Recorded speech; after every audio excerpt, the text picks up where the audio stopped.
So, baboy. Palagay ko yun yung pinaka-interesting. Although ang major cost talaga is the reduction in the supply. Mayroon naman kasi tayong law of supply and demand. So yun yung isang reason. However, there are also other factors, ma'am, na nagko-compound noong problema. Patuloy ang pagtaas ng ingredients, ng raw materials ng feeds. Okay?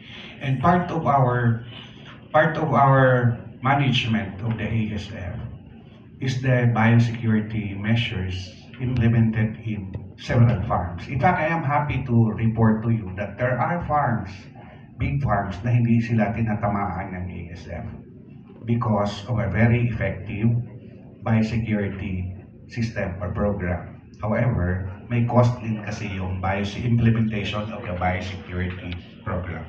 Kaya yun po yung palagay ko nagpo-contribute sa mataas na presyo ng pork sa ngayon. However, we are hoping that proper collaboration of government agencies and successful deployment or commercialization of the different technologies and products that the DOST is currently developing, we are hoping that the supply of pork will go back to normal at somehow mag-stabilize yung ating presyo, pero hindi ko na kayo bibigyan ng false hopes na significantly bababa ang presyo ng karne pag nag-normalize na yon, because there are several other factors na nagko-cost ng, nagde-determine noong presyo ng baboy. And the USTP card is also implementing projects that tries to evaluate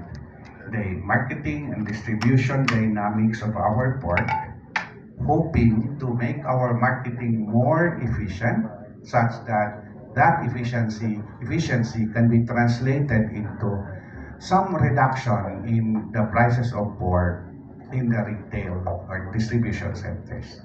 Yun lang po.